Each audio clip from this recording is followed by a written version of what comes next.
Welcome to the webinar for today, everyone. We'll just wait a minute or so just for any late starters.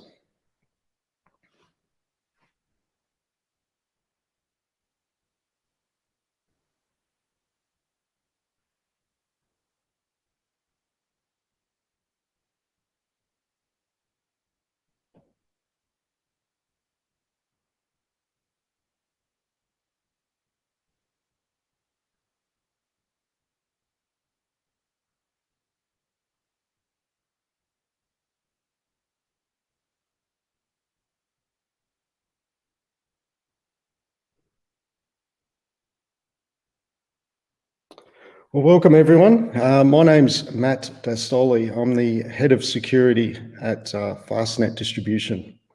A little bit of background on Fastnet Distribution. We're a cybersecurity software distributor focused on Asia Pacific. We provide our enterprise, government and reseller partners a local point of presence for all your cybersecurity software requirements, a liaison point with vendors, and we provide communication to software vendors on specific requirements typical for organisations based in Asia Pac. In relation to D3, over time we were getting asked by our enterprise and government clients if we had a SOAR solution that would help them with their threat hunting and automating their incident response. We did extensive research and found that D3 Security provides the best SOAR solution encompassing rapid incident resolution with effective security operations. D3 is trusted by many of the world's largest organisations and is the only leading SOAR vendor that isn't owned by a larger technology company, enabling them to integrate seamlessly with any security tools that our clients use without conflicts of interest. The webinar today will show you how D3 can help you by automating your incident response using codeless playbooks with the MITRE ATT&CK framework. Some introductions for today. The presenters from D3 are Jarrett Cunnings, Enterprise Account Executive, and Stan Engelbrecht, Director of Cyber Security Practice at D3. Jarrett will lead off explaining why large global organisations choose D3 Security. Stan will then be next, showing the D3 platform and how D3 automates incident response using codeless playbooks. Then we'll have a Q&A session. Please put any questions you have in the chat box and these questions will be answered then. Now introducing Jarrett. Great, thank you, Matt. So yes, as mentioned, my name is Jarrett Cummings. I'm D3's account executive for the Australian market. Also be your point of contact moving forward. On the call as well from D3 is Stephen Cunningham and Paris Wasson. We're from our channel business team. And as Matt had mentioned, Stan, who is D3's Director of Cybersecurity Practice. At the end of my spiel here, Stan will take you through a technical demo of our SOAR platform. As well, we'll begin today with a quick overview of D3. We'll talk about the current state of SOCs that we're seeing in the industry versus the possible future state and how D3 can help on that journey. And lastly, we'll get into the benefits of SOAR, the return on the investment, and why SOAR is such a hot topic in the industry at the moment. So headquartered in Vancouver, BC, D3 is a privately owned company with 20 plus years experience in security. We offer an intent-based security orchestration and automation response tool that's used for both incident response and investigations. We work with clients in various stages of maturity for the security operations, and in many cases, clients, oh, sorry guys, we just lost our slides there.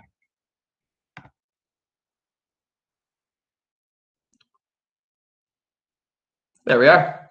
Yeah, clients are usually using a SIM or an IDS or IDP in their environment to aggregate events from across various security tools and devices. So our next-gen SOAR tool is layered on top of that existing environment and will enable your SOC with codeless playbooks. So no Python coding needed to build highly functional and customizable playbooks. In the top right, full incident response lifecycle. This is cradle to grave case management that can be handled from one centralized hub. In the bottom right, attack intelligence. So for those of you who are familiar with SOAR, you'll surely be well versed in MITRE, but if not, this is a major strength of D3.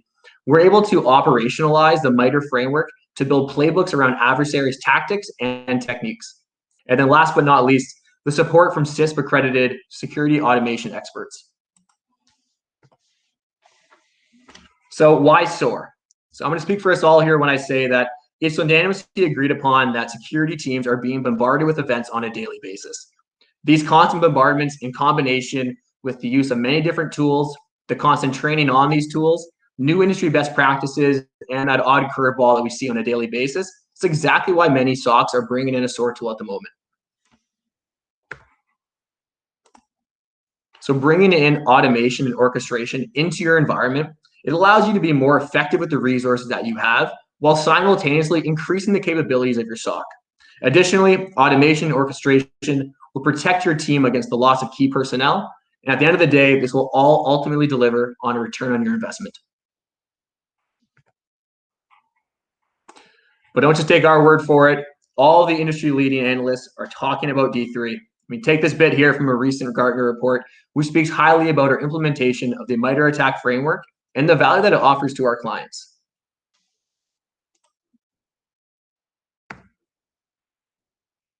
So let's take a look at that current state we talked about.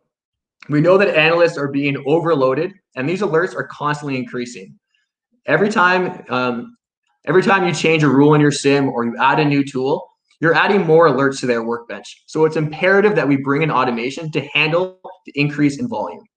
Additionally, in that current state, we find that most SOCs have a broad suite of tools that are generally disconnected.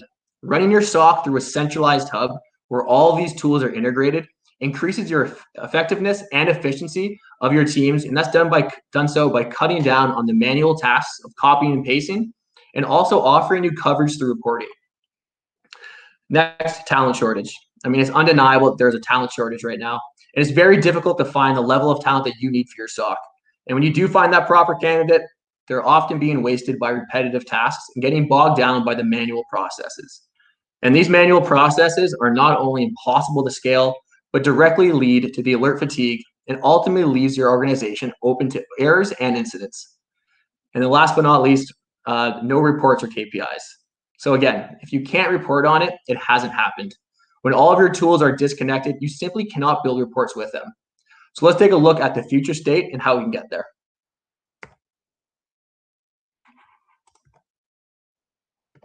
So one of the ways we get to this future state is by automating playbooks. Implementing automated playbooks will quickly get the volume of alerts under control. In fact, you can see a 90 to 95% reduction in events. And although this seems like a staggering percentage, we have seen this result with many of our clients. The removal of false positives alone can drastically reduce the amount of time wasted on the event scene. This automation of process allows your team to move faster, but also move faster on the events that truly require your attention. So how that's done is by integrating all of your tools and using D3 as that centralized hub. So all of your threat intel, everything's done in advance, and you can reach out to all of your tools to gather this information. So at a glance, your analysts can see exactly what they need to do. They see the risk profile of the event. They have all the information required if they need to make a decision themselves during a stage that may not be automated. It all exists in one place for them. With D3, you can not only move faster, but you can do so with more confidence as all of it lives in one place. Next is the 5 times your resources. So this number is subjective, and it's subjective based on the sophistication of your SOC. Some will say it's 10 times, some will say it's 3 times, but it will be exponential from your current state. You can take a couple of your top team members who are good at building playbooks and use these automated playbooks to drive the efficiency of your resource usage, which again will directly correlate to a significant increase in your ROI. And we actually have some very clever calculators that we can input your current processes into and give you an exact dollar amount that you can save on a yearly basis by implementing the D3 platform. Typically, what we see is our SOAR tool has paid for itself within the first year. And we can give you these numbers in dollars and cents or in analyst hours. Particularly, I find the analyst hour calculation to be especially compelling. If we can automate the menial task and event triage, you can save a ton of hours of your analyst time. And how much more secure and sophisticated would your SOC be if that time was put towards proactive protection of your organization? If you want to see it for yourself, please reach out to me. I'll be happy to walk you through it. As well, we also encourage our clients to look at the risk exposure that you could incur without being able to automate these processes. It's just another very compelling way to justify the spend. So document every action. The case management orchestration allows you to document every action from your systems. When your tools are disjointed and disconnected, you can't document what your analysts are doing throughout the process on each event. I mean, it's almost impossible to input every bit of information into a ticketing system or a case management system. The orchestration in D3 ensures that every action is documented with the additional context of added notes. This is a crucial aspect of SOAR and our tool in particular, and frankly, it's one that's often overlooked. The case management aspect in D3 really cannot be understated. Just adding automation is not enough, and this is where the value of orchestration really comes in. With orchestration, you can take your top team members and have them build out your playbooks and have your junior analysts run them, enabling your senior staff to put their resources to more important and pressing items by removing the repetitive manual tasks from their day. And the last piece of this is monitoring metrics and reporting on them. So this piece is essential when it comes to compliance and understanding the performance of your SOC. Again, if you can't report on it, it hasn't happened. Additionally, if something does go wrong, you need to be able to produce reports that can show what was done to remediate the incident, the response time of it, and create granular metrics in regards to the response. So how do you prove your team is effective? How do you justify spends to senior leadership? D3 can provide you with all of these metrics and the proof through reporting of the performance of your SOC with SOAR capabilities. So in summary, implementing a SOAR tool like D3 will empower your team to move faster and to do so with more confidence. This increase in productivity, efficiency, and effectiveness will provide you with a quick ROI. And lastly, you'll have the comprehensive coverage through the case management tool and the ability to track it all. So from Gartner to Frost & Sullivan, all of the analysts agree that SOAR is an exploding area in the cybersecurity market. If you'd like to do a deep dive into these reports listed here and why they all believe D3 is a tool worth exploring for your SOC to save time and resources and ensure you an ROI, I'd be happy to share them your way. So again, thank you for joining us today. If you have any further questions, please feel free to reach out to me. At this point, I'd like to pass it over to Stan, who will take you through the technical demo of D3. Perfect. Thanks, Jarrett. Appreciate that. I'm just going to move over and do a screen share here. So I want to give you folks just a brief overview of the actual platform itself. Then we'll actually dig into the playbook side of it, which is actually what I'm showing you here to begin with. So the whole tool in of itself is actually revolves around two distinct different areas.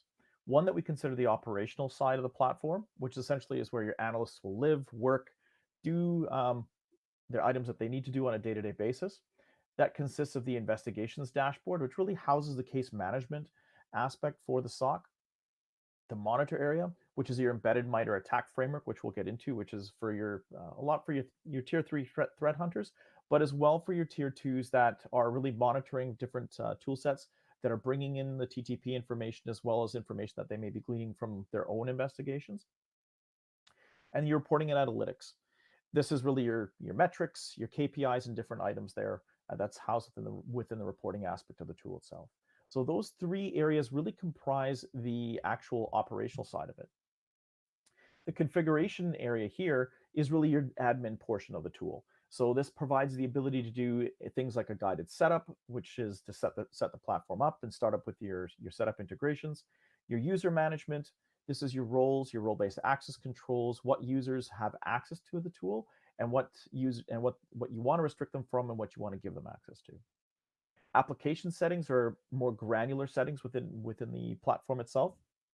And then that leads into the playbook editor, which is really the building portion of the tool where you want to set your workflows up after you've got your integrations and those type of items set up. So we'll talk a little bit more in terms of what happens within a playbook, because I want to give people an idea as to what really just makes D3 distinct in terms of its ability to use items in terms of integrations, but as well as a codeless factor in it. So while we still provide the ability for teams to code their own and to do a lot of customization within the tool set itself, we also want to remove certain barriers to other particular clients that may not have all the resources in terms of having, really strong Python scripters or really strong people that are in the coding aspect. And that's part of what we want to remove in terms of a barrier for the SOAR marketplace. So let's take a look at a couple of building blocks here within our playbook. Now, a playbook in D3 is something that we consider more than just, oh, I want to run a singular action. I maybe want to look at an enrichment item, or maybe I want to look at blocking something that's come in that I want to get a quick handle on. Those items are all considered actions within the span of a playbook. But a playbook in D3 really revolves around the ability to give you an end-to-end full life cycle playbook. In other words, from the point that a detection tool comes in and we ingest it, whether it's from one source or a number of sources, to all the different aspects of running it through the full investigation. So let's take a look at this particular one here, which is really a generic EDR type alert that gets brought into the system. So this is going to start with an ingestion from an EDR system. So whether it's from CrowdStrike or SentinelOne or really any EDR vendor. And what we're going to do in this particular one was really kicked off from a phishing item or a malicious piece of script that was run off an email system. So in other words, this EDR has picked up that a malicious file was run, and we've traced it back to an email that the user got. From here, there's a couple of different areas that we can do completely in parallel within the platform. So something to note is that anytime you're seeing blocks of actions like this, they're all running at the same time. In other words, I don't have to necessarily wait for one to run without, in other words, running one and then basically putting another one and another one to run them all in serial. We can run them all in parallel within the system. So next thing you'll notice, there's little links underneath here. So while we've got blocks of singular actions within this area, these are essentially what we consider nested playbooks within the environment. So I can go and take a chaining of multiple different actions and build it into a singular action within the environment. So while this one here talks about getting additional Office info, this is an Office 365 check here. If I want to take a look under the hood for what this actual check does, I can actually go and click into the link, and the link will bring me into a nested area. So the nested area actually does a number of different things. It's going to grab the email attachment. It's going to search for additional mail sent to the sender or related mail to the same area here, as well as do a number of checks and parse the actual email out that it's gotten from that particular inbox, as well as extracting IPs from headers. And then it's going to go, and this is more of a review task for the analyst, but it's going to grab and do all these things in a completely automated fashion. Each one of these blocks in here is actually a check within the system, and it's a completely codeless action. In other words, I don't need to code this particular action within the system. This is a utility command that I can use completely out of the box without having to worry about any type of coding whatsoever. Something else to note if I open up this one here again is the fact that every single item's got a wait state built into the platform. So I can shrink my playbooks down in terms of being able to build in things. So if I want to go and wait for different tasks to be completed before I go and ship off into another command, I can use built-in wait states automatically within the platform. So let's take a look at a couple of the different types of actions that I can actually do within the system. So I've got a new command task here. I'm opening it up, and this one here is creating a scan. But if I want to go and look at the different types of actions that I can do within the system in a completely codeless fashion, I can go and look up different types of vendors. So for example, maybe I'm using CrowdStrike and I want to see what I can use from CrowdStrike's APIs.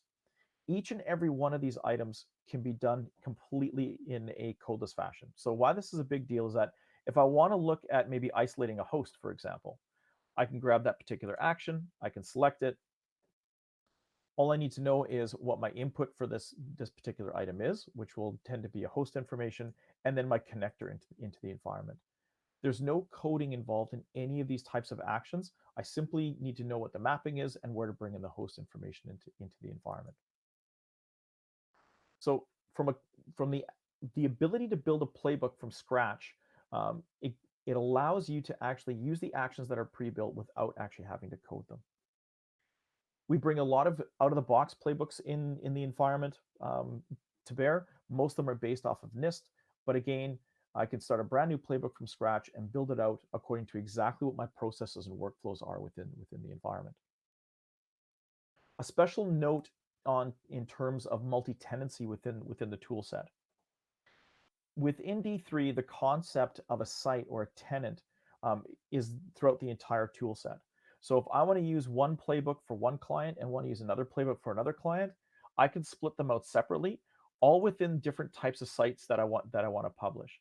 So if I've got different geographic locations, or if I've got different clients across different regions and areas, I can use a single instance of D3 and manage all of my integrations across those particular clients in each particular tenant, which we call a site or a bucket.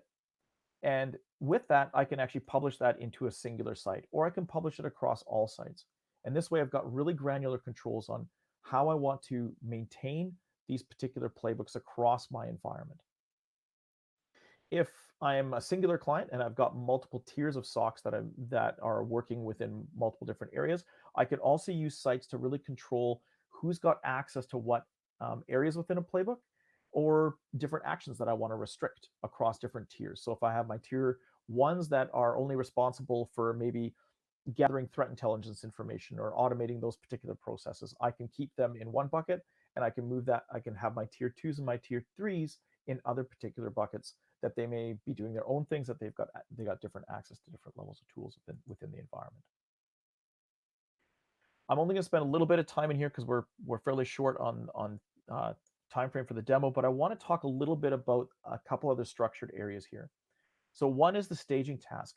This allows me to really break apart my playbooks. It's a great organizational structure, provides me the ability to add in descriptions as well as instruction sets if I need to for my analysts.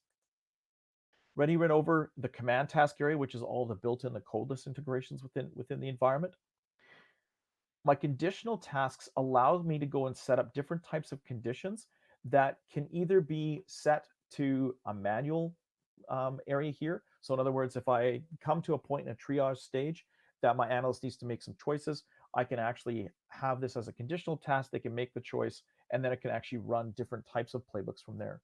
So I can actually use conditional tasks to either run one or many other types of actions or playbooks within the scope of a singular playbook. Additionally, I can set them to auto run. So if I want to pull in threat intelligence scoring from different tool sets and then modify things like the severity of the actual incident itself based on that threat intelligence, or I want to run a playbook based off the severity or other aspects or IOCs that I've found from my threat intelligence gathering, I can do that using conditional tasks, either in a manual active format or in an auto run format for that matter. Another aspect to note here is my ability to have what's called a REST API task. And the reason I point this one out is because I have the ability to actually pull in, and this is a method where we can supply the ability to do REST API calls that are in between a complete coding from scratch. So if you want a Python script yourself, that's great. But a REST API task gives me the ability to actually do a get, post, or put, provide my URL to the tool set that I want to go to. And this is great for if you've got proprietary tools that maybe we don't have access to, or we don't have something that's an out-of-the-box integration. And then the ability just to construct the JSON body and header for this particular call. What's nice about this is that once you've built it out once, you can actually reuse this building block over and over again in any type of playbook that you may want to build out. So you really only have to do that call once, and then this becomes essentially a command task that you can call over and over again.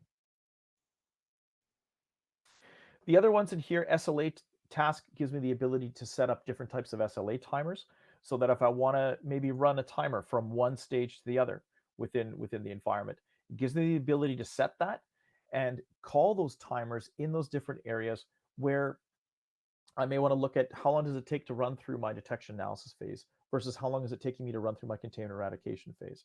And those can all be reported and metriced out then at that particular point in time. Interaction tasks give me the ability to set up different things such as SOPs or standard operating procedures.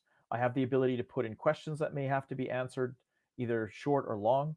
I can provide drop-down of checklists and read-only boxes, as well as that HTML text for my analysts, as I may want to have different types of instructions or inputs that I want to have them bring in. Something to note here is the ability to set required fields.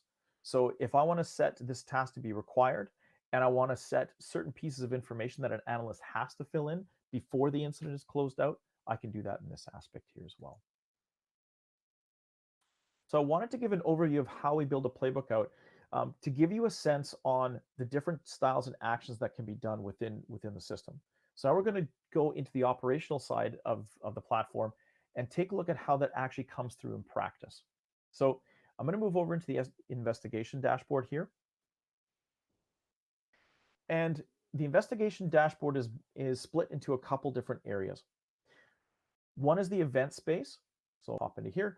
Events are any type of low-level items that may have come in from different types of tool sets. It could be anything that comes in maybe from an EDR system that produces an alert within that environment. Everything will have a default mapping in this regard, so you'll be able to use the default mapping, but you can also map out your own types of areas in here. And then it also provides the ability to look at the actual raw event log within the system. So this is all the data that's come in from that particular raw event. Additionally, I have the ability to correlate across different types of events within the system, or I can actually manually correlate back into different types of tool sets that I may want to use to get additional information to add into this particular event and then push it up into the incident space. Over here, I've got two different options here. One is escalate, the other is dismiss. So if I know that this particular event's come in, but I don't really need to do anything with it, I can go ahead and dismiss it, or I can go ahead and escalate these items in and basically choose an incident type to push it into. So maybe I want to go and push this into some type of an incident type with some type of a playbook that I want to run within that particular command space. So this gives me the ability to go and set different styles of playbooks with different incident types within the system. I can also search them. So if I want to look to see if I've got a malware playbook in here, I can go ahead and set that to malware playbook and hit escalate and produce an incident in that particular space. Something to note here, what's really important about this particular area here. So even if I go ahead and push that through, it's going to produce an incident number for me here, and I can go from the event space over into the incident space. While I went through the manual process of this, you can set up automation rules to actually take care of everything that I just showed you, either a dismissal or an escalation in a completely automated fashion. One great example of that is if I'm dealing with phishing campaigns. We have a lot of clients that actually use D3 to ingest all of their reported phishing emails, whether it's coming in from a tool set or whether users are reporting it via either Cofense, or if they're using like the Office Phish Me Reporter, or whatever mechanism you want to use, even a manual forward as attachment into the system. This allows them to actually ingest the email, parse the information out, but you can use automation rules to actually push each particular event into a singular incident for handling. So one example is using the original sender of the email as well as a subject line to have it correlate and push into a singular incident for handling. And that way, me as an incident responder, I don't have to worry about dealing with 10 separate phishing emails all to do with the same email. I can actually use one particular rule to push everything into a singular incident for handling all at once. So let's go ahead and look at the incident dashboard. On the incident dashboard itself, this is now what I would consider more of your tier 2 type area. The event space oftentimes is where tier 1 analysts will function and work. Most of the time, your tier 2s will function within the incident space here. So I'm going to take a look at one that's got quite a bit of information already pushed into it. So you'll notice there's a number of different investigations here, and maybe I'll just go ahead and grab this particular phishing one here. This is really now your case management for your SOC. This is where you can record information. Anything to do that has been done in a manual fashion as well as an automatic fashion can be done in here. For the purposes of this, I'm going to go ahead and grab ownership of this particular incident, even though Oz owns it right now. I'm going to move it over, and maybe I'm just going to grab D3 admin. And now that I've taken ownership, I've got additional capabilities in here. Otherwise, Oz would have had to add me in as the investigation team. But I can pull different people in. So for example, if I want to pull Dennis in, maybe he doesn't have all the access rights, and I want to give him the ability to do some things within the tool set, I can go ahead and give him certain abilities in here, and I can push him through that way. If I've got a larger team and we're all basically on the same level, in other words, I'm not using a whole lot of access controls, anyone can come in here and help out with the incident space. So it's not necessarily restricted for one particular user. Anyone can still come in and help out and provide details and background on the incident itself. Interlinking incidents gives the ability to share information across multiple different incidents at once, so I can add those in. Any types of files that I want to attach or that are part of the system can get attached here. And then you've got a notes area here. So on the notes area,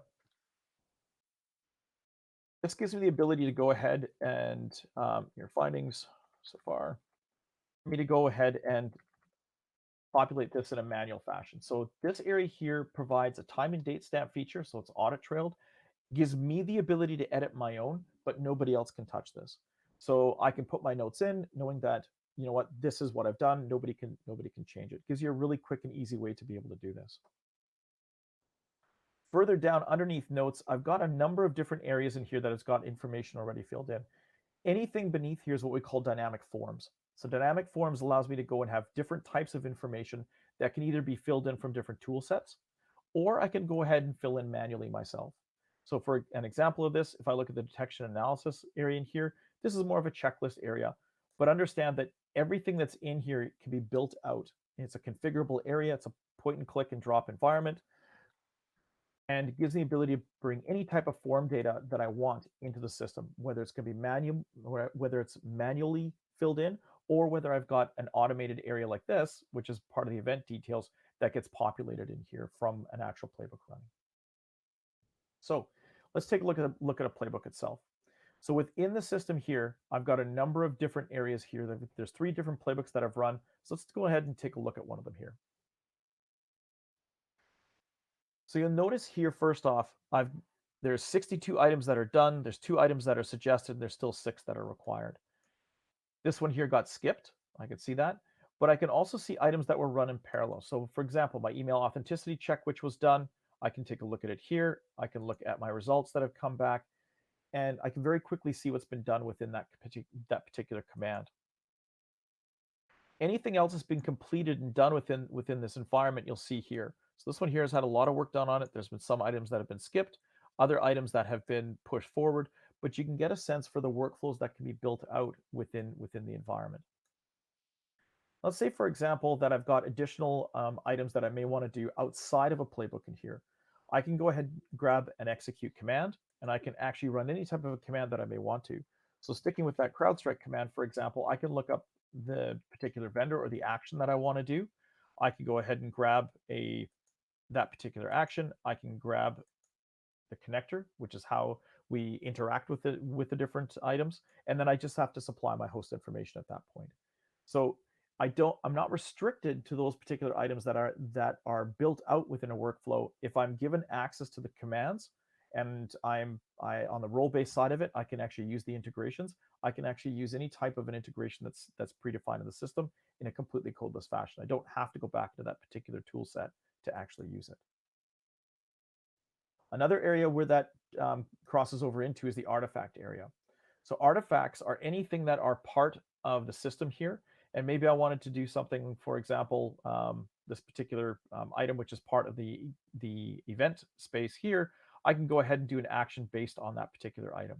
So this artifact has both a file name, it's got a SHA value, and it's got a reputation already. Maybe I want to go and get additional information on this. I can go ahead and say, well, maybe I want to use virus total, and maybe I want to get some type of a risk score on this particular item. I can either detonate the file. I can look at the file report area here. In other words, I can use a file hash, and again, I can simply grab my information there. I can copy and paste it over, and I can send it off in that particular fashion there. So I have a really quick way of either pivoting from some things that are predefined within the playbook to actions and items that I can do completely ad hoc based off the artifacts that have been ingested into the tool itself. Command Center here gives me the overview of everything that's been done within the system. So these are all different types of actions, whether they are manual, whether they are automatic. It's essentially my audit trail and story for the entire incident itself. This is uneditable from within the tool set. I can export this out as a full report into the system. And I can also build metric reports off, which I'll show a little bit later, based off of different items that have come into the incident area here. Again, looking at the overall area here, it's really the case management side, and is a really strong point for the investigation side of it, to either be able to enter manual information very easily, to be able to do actions really quickly, as well as to be able to process items in an automated fashion without having an analyst having to touch it. So different things, essentially gives you the ability to do lots of different tasks all at once within the platform itself. So taking one more step back, a couple things to note on the dashboard itself here. It's very malleable. I've got complete control over the different types of filtering that I may want to do, different incident types for filtering. I can sort, I can actually grab and group by different areas here. So if I want to go and have the dashboard set up in different fashions for how I may want to look at the items that are coming in, I can really quickly get a view and actually save it in terms of a standard or a custom view within the environment to really help alleviate a lot of the alert fatigue that comes in. So if my tool sets are already providing the ability as to what's high or what may be medium, I can essentially filter out these types of items and really work on the most important ones to begin with. Let's pivot over into the monitor side of it. So what we've done with the platform as a whole when it comes to MITRE ATT&CK framework is give the ability for tools that are already giving that information to basically populate across the MITRE ATT&CK dashboard, but also give you the ability to actually set up your own custom ones within the environment. So I have the ability to look at different sources here. So this particular one here, I've got 10 initial access. There's phishing attachments, phishing links, and others. I can actually click into these. I'm now into the main area here for incidents, and I can see which incidents across the whole have these particular TTPs as part of the investigation in its ongoing state. On the event side of it as well, so this is before I've even pushed it off into a playbook, I have the ability to look at different items that are linked within this space here as well. So these ones here I can investigate. I have the same ability to escalate and dismiss, but now it's giving me the additional information in terms of the tactic and technique that may be involved, and I can actually automate different processes based on these particular items within the system. Where this again comes in quite handy is if I'm using different systems to either generate this type of information or bring it in an automated fashion, it gives me a sense of what's happening across the board when it comes to my environment. So taking a look at, is there skips or jumps within my framework? And if there are, how come I'm getting skips and jumps? Or how come we're getting so many that are moving across the environment? There may be areas of the tool sets that you're using that maybe you're not catching items quick enough. Or maybe you're missing areas. For example, like in this particular demo environment here, we're missing 3 different areas here within the attack framework, and we're running into the collection side of it already. So what's happening in this space? How come my tools aren't picking these particular things up? And it gives me a way that I can actually see what's happening in the environment for items that are detecting and showing these types of items. Doing a quick time check here. I'm going to pull up another metrics dashboard here. This is really part of the reporting and analytics side of it. And on that particular front, let me just go and grab this environment. This particular dashboard here, which is essentially another environment, I'm using another one that's got a little bit more data in it, but granular reporting across different types of technique areas. So techniques or work KPI reports, for example. So maybe I'm wondering, in terms of efficiencies, I'll go to the sample dashboard. Efficiencies, what's happening within my environment? What's my response times like? What are the analysts having to work on? If I've got average response times in hours here, so I can see this one here is really high, which, what's happening in this environment? I can drill down into these particular environments and get KPI reports back. If I want to take a look at technique sampling, for example, what tactics, techniques, and procedures am I seeing within my environment on a daily, weekly, monthly basis? I can have these types of reports built out and actually bring them into the dashboard here. So these ones are loading up live, and I can take a look at, what are the most common ones that I'm seeing. Once the reports are set up, I have the ability to schedule them to go out, so I can actually send these out to stakeholders and really give them, whether it's a daily, again, a weekly or a monthly report, but the stakeholders can get those reports in their inbox and have those metrics in place. So again, it's another way that we can automate the procedure of getting these types of items out into the stakeholders that require them. As a note, we also integrate with other tool sets, Power BI, Tableau, and those types of items. So if you need to get the data out of D3 and into those other tool sets, those are standard integrations within the environment as well. So, and with that, I think what I'll do is I'll bring the demo to a close. I wanted to give a very good overview in terms of the tool set itself. And Matt, maybe I'll turn it back to you and Jarrett and see if we've got any questions that have come up within the chat that we can finish off on the Q&A side here.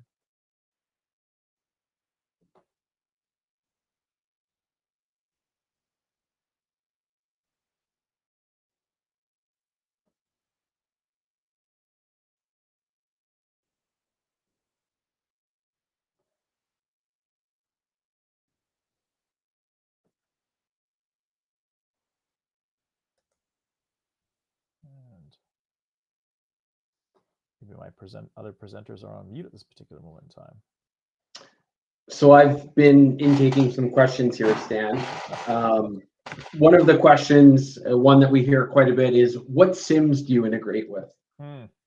Good question. So any and all of the major SIMs out there, there really isn't, I don't think there's actually any of them that we don't integrate with. So anything from Logarithm to ArcSight to QRadar, Splunk, Sentinel, Azure Sentinel, for example, Google Chronicle, pretty much every major SIM that we've heard of, and probably some that are a little bit more on the fringe as well. And another one from earlier is, can you quickly describe the process for adding SOAR? Oh, as in the implementation side of it, I would suspect they're asking about. Yeah, I don't have any additional context, but I would assume someone's probably running a SOC, has tools, is feeling overwhelmed. What are the general sort of first steps that we take with the client? That's my reading of the question. Perfect. Yeah. No. So in terms of implementation, when we start off with clients, oftentimes we look at your processes. So we look at how you're doing things now. We look at, do you have workflows that are already in place? And this really goes back to the playbook editor itself. So oftentimes we can use our out-of-the-box playbooks. So for example, maybe I'll pull up one of the ransom ones based on NIST. So we have out-of-the-box full lifecycle workflows, but we take a look at your processes, and then we help you with implementing those particular processes within the SOAR product. So again, you're going to find some processes that are easy to automate. You're going to find some that don't make sense to automate. Like maybe it doesn't make sense to automate the process of quarantining every single host that you get a hit on. You may be pulling off, you might be isolating something that you shouldn't isolate. In which case you put a check and balance in there, make an approval process for your analyst to double check it. But largely we look at your processes, we map them into D3 and connect your tool sets up within the environment. That's usually a bit of work. I've seen implementations that go as fast as 6 weeks, and others that take longer, maybe 4 or 5 months, depending on the complexities of the workflows that you have and the complexity of the tool sets.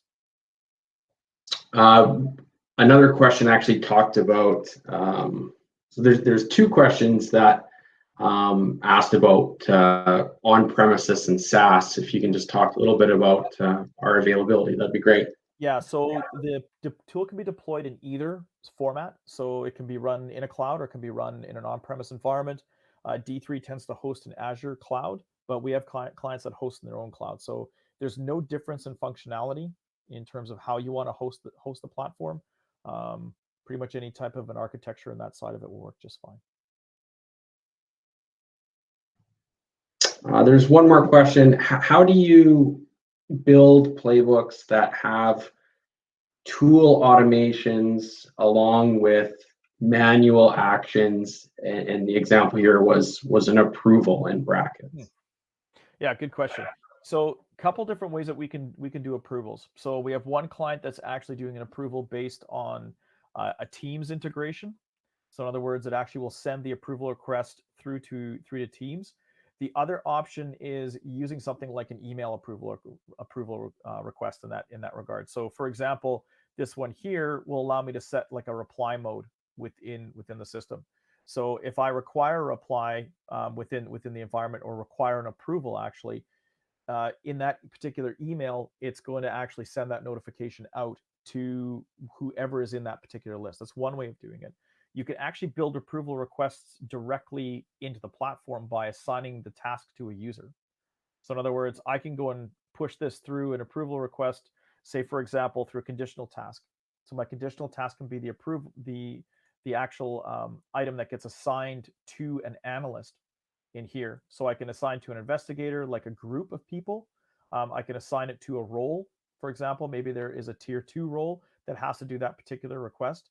And once the previous item hits, before it's going to do the next task, that particular item has to be approved by that user. So there's a couple different ways, or a number of different ways actually, that we can do approval requests to ensure that you're not automating the wrong process within the environment.